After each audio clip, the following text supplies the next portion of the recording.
नमस्कार, न्यूज 18 मध्य प्रदेश छत्तीसगढ़ देख रहे हैं आप। मैं हूं आपके साथ प्रशांत कटारे। एमपीसीजी सुपरफास्ट का रुख करें उससे पहले अहम खबर रायपुर से, जहां कोरोना का कहर जारी है। कोरोना के 53 नए मरीज मिले हैं राजधानी रायपुर में। राजधानी रायपुर में 49 कोरोना पॉजिटिव मरीज और दुर्ग, राजनांदगांव, बेमेतरा, बलौदा बाजार में एक मरीज सामने आया है कोरोना का। 94% ब्लॉकों तक अब कोरोना संक्रमण पहुंच गया है। वहीं 101 ब्लॉक रेड जोन में हैं, जबकि 34 जो ब्लॉक हैं वो ऑरेंज जोन में रखे गए हैं। तो कोरोना संक्रमण छत्तीसगढ़ में भी लगातार पैर पसारता हुआ नजर आ रहा है। और राजधानी रायपुर का अगर हम जिक्र करें तो रायपुर में 49 पॉजिटिव मरीज सामने आए हैं। इसके अलावा दुर्ग, राजनांदगांव, बेमेतरा, बलौदा बाजार में भी एक कोरोना संक्रमण का मामला सामने आया है। धीरे धीरे लगातार पैर पसारता हुआ कोरोना संक्रमण, हालांकि कोशिशें लगातार जारी हैं ताकि काबू में किया जाए। अवधेश मिश्रा हमारे साथ रायपुर से जुड़ गए हैं। अवधेश, धीरे धीरे विस्तार लगातार हो रहा है, लगातार जो दायरा है वो बड़ा हो रहा है कोरोना संक्रमण का, और अब उस लिहाज से हम माने कि तैयारियां हैं पुख्ता या फिर अभी और ज्यादा तैयारियों की दरकार?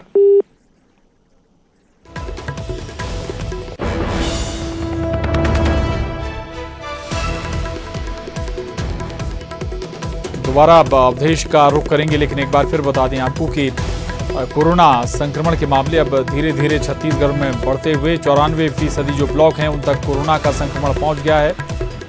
101 ब्लॉक रेड जोन में हैं, जबकि 34 ब्लॉक को ऑरेंज जोन में रखा गया है। अवधेश मिश्रा हमारे साथ रायपुर से जुड़ रहे हैं। अवधेश, दायरा बढ़ रहा है, अब सवाल ये कि काबू कैसे होगा? बिल्कुल सही आपने कहा कि काबू कैसे होगा, क्योंकि आज जो आंकड़े आए हैं अब तक जो है 53 नए मरीजों की पुष्टि हुई है। राजधानी रायपुर के सारे रिकॉर्ड टूटे हैं अभी तक के कोरोना को लेके। एक साथ 49 जो है नए मरीज मिले हैं। इन 49 में से 36 जो मरीज हैं वो है जो रूस, किर्गिस्तान में जो रुके हुए थे, फंसे हुए थे, जो पढ़ाई करने के लिए छत्तीसगढ़ से अलग अलग जिलों के जो छात्र जो गए थे, उनमें से 36 और जो है वो पॉजिटिव पाए गए हैं। बाकी अन्य जो है वो अग्रोहा कॉलोनी की तरफ से है, सुंदरनगर के हैं, एक एम्स के डॉक्टर है, एक एम्स के डॉक्टर के परिजन को है। तो कुल मिला के प्रशांत, आपने जो बात कही कि दायरा बढ़ते जा रहा है और कैसे इस पे काबू किया जाएगा, एक बड़ी चुनौती बन के सामने आई है। क्योंकि आज ही स्वास्थ्य विभाग ने जो आंकड़े जारी किए हैं उसके मुताबिक 1,67,000 लोग आज भी क्वारंटाइन सेंटरों में रह रहे हैं, जबकि 3.5 लाख अपनी क्वारंटाइन अवधि पूरी करके अपने घर जा चुके हैं। तो ऐसे में जब 1,67,000 लोग आज भी क्वारंटाइन सेंटर में हैं और नए जितने भी मरीज आ रहे हैं उसमें से तकरीबन 80% क्वारंटाइन सेंटर वाले ही हैं, तो ऐसे में दायरा कैसे से रोका जाएगा, कैसे संक्रमण की चेन को तोड़ा जाएगा? क्योंकि मानसून सक्रिय छत्तीसगढ़ में हो चुका है और आने वाले समय में और दिक्कतें होंगी। क्वारंटाइन सेंटर की व्यवस्थाओं को लेकर भी कई तरह के सवाल उठे हैं। तो निश्चित तौर पे बड़ा सवाल है कि जिम्मेदार कैसे इस बड़ी जिम्मेदारी को निभाएंगे और कैसे एक बड़ी चुनौती से पार पाएंगे। बिल्कुल बिल्कुल अवधेश, एक और भी बात है जो आप कह भी रहे हैं, मानसून दस्तक दे चुका है और केवल कोरोना नहीं बल्कि इस सीजन में और भी बीमारियां दस्तक देती हैं। चुनौती दोहरी होगी। बिल्कुल चुनौती दोहरी होगी, क्योंकि बस्तर मलेरिया मुक्त करने को लेकर अभियान चलाया जा रहा है। 15 जुलाई तक का टारगेट पहले चरण में लिया गया है। न केवल मलेरिया, डेंगू, बल्कि जल जनित जो बीमारियां हैं उसके भी चपेट में मानसून में छत्तीसगढ़ के लोग आते हैं। ये तमाम जो पुराने रिकॉर्ड हैं ये बताते हैं। ऐसे में डेंगू हो, मलेरिया हो, कोरोना हो, चाहे अन्य जो जल जनित बीमारियां हो, तमाम को रोकने के लिए, संक्रमण से लोगों को बचाने के लिए स्वास्थ्य विभाग को बड़ी जिम्मेदारी निभानी पड़ी है। एक बड़ी चुनौती आन पड़ी है कि तमाम अन्य बीमारियों के साथ साथ कोरोना के संक्रमण पे कैसे ब्रेक लगाया जाए, क्योंकि जिस तरह से दायरा बढ़ता जा रहा है, कंटेनमेंट जोनों की संख्या बढ़ती जा रही है, रेड जोनों की संख्या बढ़ते जा रही है, ऐसे में आने वाले समय में एक बड़ी चुनौती और बड़े खतरे की घंटी है कि क्योंकि जो लगातार रियायतें हैं, जो रियायतों का जो दायरा है वो भी बढ़ता जा रहा है संक्रमण के दायरे के साथ साथ। तो ऐसे में एक बड़ी चुनौती है कि कैसे सरकार निपटेगी, लेकिन लोगों के समक्ष भी बड़ी चुनौती है कि तमाम रियायतों के बीच में कैसे बिल्कुल चुनौती बड़ी है, न केवल कोरोना संक्रमण की बल्कि और दूसरी मौसम जनित बीमारियों की भी। शुक्रिया अवधेश आपका इस पूरी जानकारी के लिए। और एक और बड़ी खबर दंतेवाड़ा से, जहां नामी नक्सली भीमा मरकाम ने सरेंडर कर दिया है। भीमा मरकाम पर 2 लाख का इनाम था। कलेक्टर और एसपी के सामने इसने समर्पण कर दिया। नीलावाया मुठभेड़ में भीमा मरकाम शामिल था। मुठभेड़ में कैमरामैन सहित 4 जवान शहीद हो गए थे। तो भीमा मरकाम ने सरेंडर कर दिया है। ये नामी नक्सली है भीमा मरकाम, और 2 लाख का इसके ऊपर इनाम रखा गया था। कलेक्टर और एसपी के सामने भीमा मरकाम ने समर्पण किया है। नीलावाया मुठभेड़ में भी ये शामिल रहा है।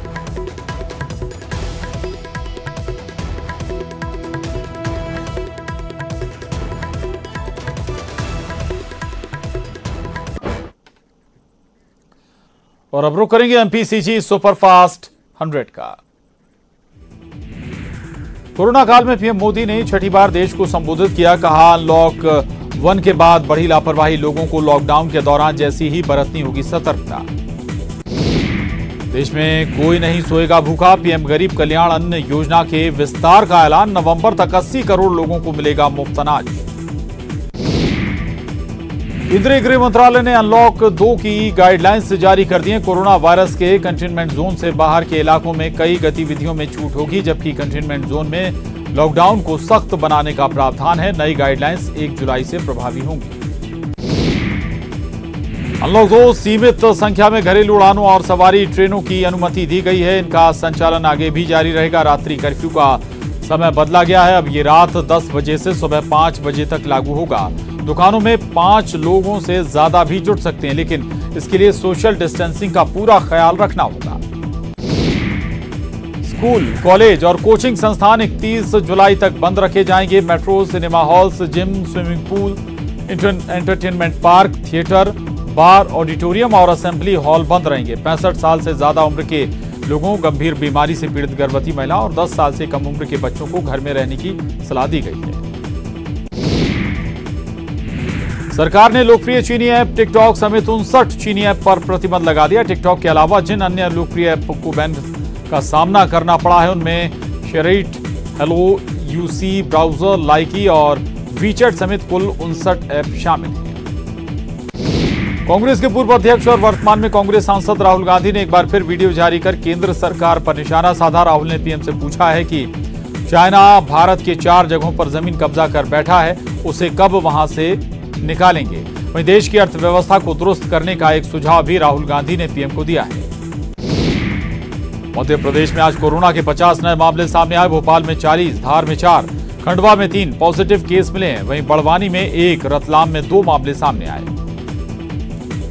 भोपाल में 2 दिन बाद फिर बढ़े कोरोना संक्रमण के मामले। आज 40 लोगों की रिपोर्ट आई पॉजिटिव। एक डॉक्टर भी पाए गए हैं पॉजिटिव।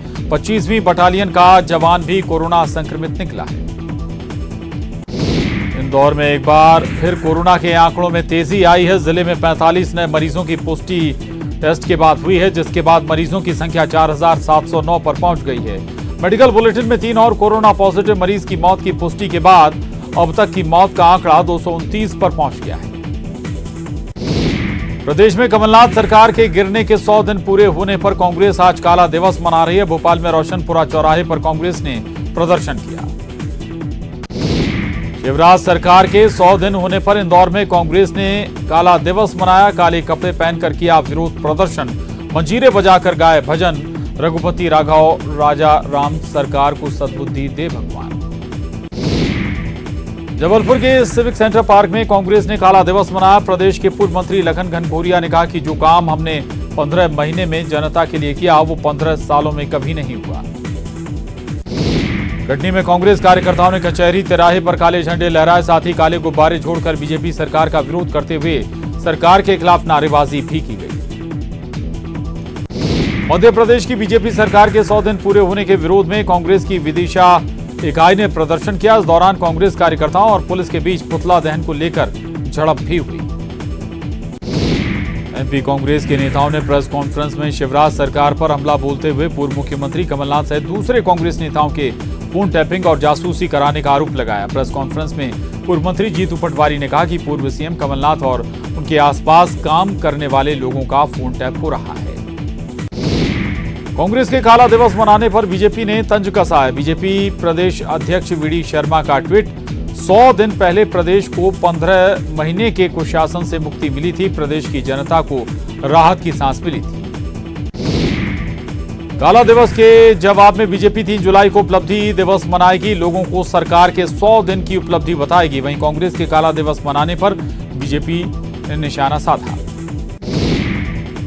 मंडला दौरे पर पहुंचे प्रदेश के पूर्व सीएम दिग्विजय सिंह ने बीजेपी को पारस पत्थर बताते हुए कहा कि कोई भी कितना बड़ा अपराधी क्यों ना हो, बीजेपी में जैसे ही शामिल होता है वो निर्दोष साबित हो जाता है।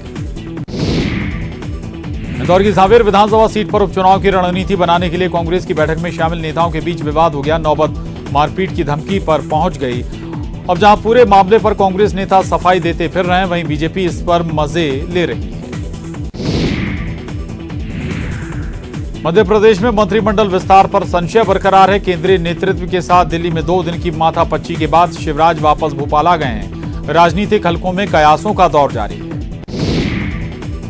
मंत्रिमंडल विस्तार पर कांग्रेस का तंज। मध्य प्रदेश में मंत्रिमंडल विस्तार टलने पर कांग्रेस ने तंज कसा है। कहा, लूट का क्षेत्र बांट नहीं पा रही सरकार। चंबल क्षेत्र से पूर्व विधायक रहे अंदल सिंह कंसाना ने मंत्रिमंडल विस्तार में हो रही देरी पर कांग्रेस के आरोपों पर कहा कि जो जैसे चरित्र का होता है उसे वैसा ही सब नजर आता है। कांग्रेस ने जल्द मंत्रिमंडल विस्तार किया, नतीजा सबके सामने है। बीजेपी में हर पहलू पर देख समझकर चर्चा हो रही है, हम किसी हड़बड़ाहट में नहीं।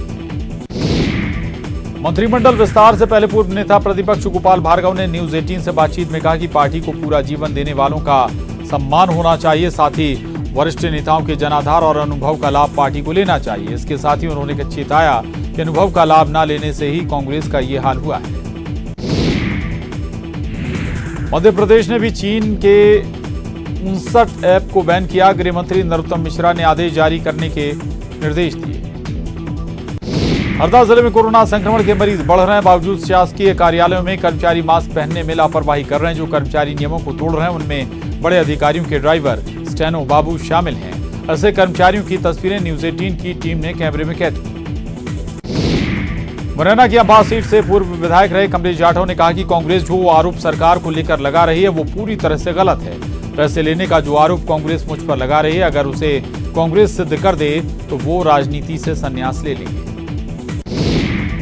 आईपीएस प्रशांत खरे को टीकमगढ़ एसपी बना दिया गया है। लॉकडाउन के बाद मजदूरों की रोजी रोटी पर संकट आ गया है। दतिया में मजदूर कलेक्ट्रेट और जिला पंचायत सीईओ के ऑफिस में चक्कर लगाते नजर आ रहे हैं। मजदूरों का कहना है कि काम नहीं मिलने से परिवार का पेट पालना मुश्किल हो रहा है। मुख्यमंत्री शिवराज सिंह चौहान के गृह जिले सीहोर के बुदनी में चिटफंड कंपनी के जाल में फंसकर गांव वालों की 2 करोड़ से ज्यादा की रकम लेकर एजेंट फरार हो गए थे। मामले में जब पूर्व मुख्यमंत्री दिग्विजय सिंह ने जांच का दबाव जिला प्रशासन पर बनाया, तब पुलिस ने आनन फानन में कार्रवाई करते हुए 3 एजेंटों को गिरफ्तार किया। कंपनी के संचालक की तलाश में पुलिस की टीम मुंबई भेजी गई।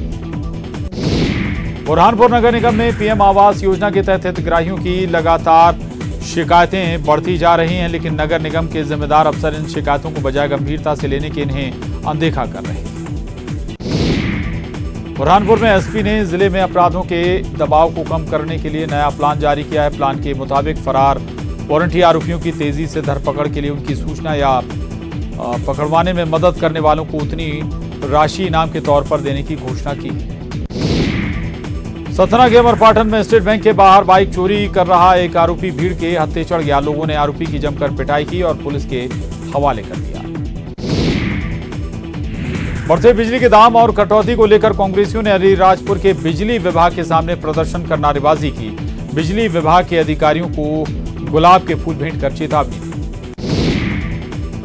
चोरी के वाहनों को पकड़ने के लिए अब ANPR कैमरे सबसे कारगर साबित होंगे। एमपी पुलिस ने एक ऐसा पोर्टल शुरू किया है जिससे प्रदेश के अलग अलग शहरों में लगे हाई क्वालिटी कैमरे लिंक किए गए। ये कैमरे आसानी से पता लगा सकेंगे कि सड़क पर दौड़ रहा वाहन चोरी का है या कोई और। प्रदेश की बीजेपी सरकार के 100 दिन पूरे होने पर हरदा में कांग्रेसियों ने काला दिवस मनाया। धरने में कांग्रेसियों ने सिर पर काली पट्टी बांधकर विरोध जताया और प्रदेश सरकार के खिलाफ जमकर नारेबाजी। रतलाम में आर्थिक तंगी से परेशान एक व्यक्ति ने फांसी लगाकर जान दे दी। परिजनों के अनुसार प्लास्टिक फैक्ट्री में काम करते हुए उनका हाथ कट गया था और फैक्ट्री मालिक ने मदद का आश्वासन दिया था, लेकिन वो बाद में मुकर गया। इस कारण परेशान होकर उनके पिता ने आत्महत्या कर ली। पुलिस आरोपों की जांच कर रही है। रीवा के रायपुर सोनौरी प्राथमिक स्वास्थ्य केंद्र में बीते कुछ महीनों से डॉक्टरों की कमी बनी हुई है, जिसके कारण मरीज परेशान हैं और उन्हें इलाज की तलाश में इधर उधर भटकना पड़ रहा है। उज्जैन के नानाखेड़ा स्थित होटल शांति पैलेस के मामले में आर्थिक अपराध अनुसंधान प्रकोष्ठ ने बड़ी कार्रवाई की है। होटल संचालक और कांग्रेस के बड़े नेता के साथ ही गृह निर्माण संस्थाओं के 2 पूर्व अध्यक्ष और 8 सरकारी अधिकारी कर्मचारियों के खिलाफ मामला दर्ज किया गया है।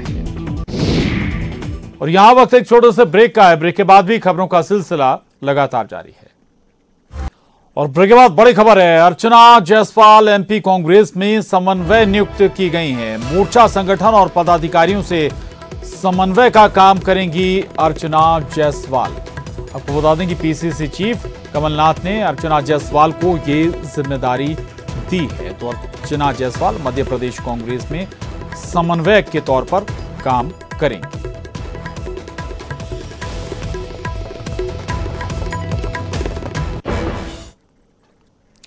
और एक बार फिर रुक करेंगे एमपीसीजी सुपरफास्ट 100 का। गुजरात के राजकोट के गांव जसदन में बिजली गिरने की तस्वीर लोगों ने अपने मोबाइल फोन में कैद की। तस्वीरों में दिख रहा है कि जैसे ही बाइक वाला सड़क से गुजरता है, उसके चंद सेकंडों बाद बिजली सड़क किनारे लगे पेड़ पर गिरती है। बिजली की चपेट में आने से एक किसान घायल हो गया, जो कि मौके पर खेत में काम कर रहा था। हाथियों की मौत का मामला बिलासपुर हाईकोर्ट पहुंच गया है। कोर्ट ने सीएसईबी को जारी किया अर्जेंट नोटिस। कोर्ट ने राज्य सरकार से 4 सप्ताह में जवाब मांगा है। आईएफएस के रिटायर अधिकारी ने याचिका दायर की है। जशपुर में सांसद गोमती साय के घर में हाथियों ने हमला कर दिया। 20 हाथियों के दल ने सांसद निवास के सामने डेरा डाल लिया। 2 हाथियों ने सांसद निवास में घुसकर उत्पात भी मचाया। रायपुर से 1 जुलाई से शुरू होने वाली मुंबई, इंदौर और लखनऊ की उड़ानें रद्द की गई। निजी विमान कंपनी ने तकनीकी कारणों से उड़ानों को रद्द किया है। दिल्ली, हैदराबाद, मुंबई, कोलकाता और झारसुगुड़ा के लिए विमान सेवा जारी रहेगी। कवर्धा में किसान ने पटवारी पर प्रताड़ित करने के आरोप लगाए। पटवारी पर काम करने के एवज में 300 रिश्वत मांगने का भी आरोप है। पीड़ित ने मामले की शिकायत कलेक्टर से की है। वहीं एसडीएम ने जांच के बाद कार्रवाई का भरोसा दिया है। महासमुंद में शराब की तस्करी करते हुए पुलिस ने एक आरोपी को गिरफ्तार किया है। वहीं एक आरोपी फरार हो गया। आरोपी से 2 लग्जरी वाहन से 102 पेटी अंग्रेजी शराब जब्त की गई। जब्त शराब की कीमत करीब 5 लाख रुपए बताई जा रही है। गरियाबंद में तेंदुए की खाल के साथ एक आरोपी गिरफ्तार। शुक्ला भाटा गांव के पास से हुई गिरफ्तारी। ओडिशा के रायगढ़ जिले का है आरोपी। एसपी ने टीम को नगद पुरस्कार से किया सम्मानित।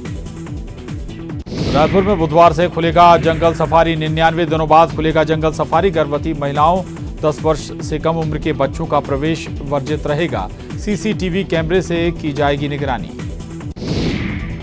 छत्तीसगढ़ माध्यमिक शिक्षा मंडल 12वीं की परीक्षा में मेरिट में 7वां स्थान हासिल करने वाली बालको नगर की छात्रा फरहीन कुरैशी का राज्य वक्फ बोर्ड के साथ ही सुन्नी मुस्लिम जमात ने सम्मान किया। इस मौके पर जमात की ओर से फरहीन को प्रोत्साहन राशि भी दी गई। अंबिकापुर में एनएसयूआई ने पेट्रोल डीजल के बढ़ते दामों के खिलाफ विरोध प्रदर्शन किया। स्थानीय गांधी चौक में किए गए विरोध प्रदर्शन में एनएसयूआई कार्यकर्ताओं ने जमकर नारेबाजी की। कोरबा में जिला बाल संरक्षण अधिकारी के दफ्तर से जरूरी दस्तावेज गायब होने का मामला सामने आया। राष्ट्रीय बाल अधिकार संरक्षण सम्मेलन से संबंधित कार्रवाई। आय और व्यय के कागज गायब हैं। विभाग ने इसकी सूचना रामपुर पुलिस को दी है। कोरबा के मानिकपुर चौकी थाना इलाके में महिला को गर्भपात की दवा खिलाने का मामला सामने आया। पड़ोस के युवक पर दवा खिलाने का आरोप है। फिलहाल महिला का इलाज चल रहा है। आरोपी फरार है। बिलासपुर में दक्षिण पूर्व मध्य रेलवे बिलासपुर मंडल ने नया कीर्तिमान रच दिया है। यहां पर 3 लोडेड मालगाड़ियों को एक साथ जोड़कर चलाया गया। भारतीय रेलवे में पहली बार loaded triple long haul train चलाई गई। 15,000 टन से अधिक क्विंटल से ज्यादा लोडेड 174 वैगनों को जोड़कर लॉन्ग हॉल रैक चलाया गया। बिलासपुर मंडल के लजकुरा से चक्रधरपुर तक पहली ट्रिपल लॉन्ग हॉल रैक चलाई गई। छत्तीसगढ़ में बस सेवा अब तक शुरू नहीं हो पाई है। राज्य सरकार ने बस संचालन की अनुमति 5 दिन पहले ही दे दी थी, लेकिन बस संचालक अपनी मांग को लेकर अड़े हुए हैं। ये लोग सरकार से 6 महीने का टैक्स माफ करने की मांग कर रहे हैं। हालांकि सरकार ने 2 महीने का टैक्स माफ किया। मजदूर विरोध कर रहे हैं। सूरजपुर SECL गांव और विश्राम ब्लॉक को निजी क्षेत्र के आवंटन का फैसला लिया है। श्रमिक संगठन इस फैसले का भी विरोध कर रहे हैं। बीजापुर में सोमवार को बड़ी संख्या में आदिवासी 5 मांगों को लेकर सड़कों पर उतर गए। 18 पंचायतों से 50 गांव के लोगों ने कलेक्ट्रेट में प्रदर्शन किया। ये लोग तेंदुपत्ता संग्रहण की नगद राशि के अलावा अस्पताल बनाने और छात्रवृत्ति बढ़ाने की मांग कर रहे थे। और हाल बुलेटिन में बस इतना ही। खबरों का सिलसिला न्यूज़ 18 मध्य प्रदेश छत्तीसगढ़ पर लगातार जारी है।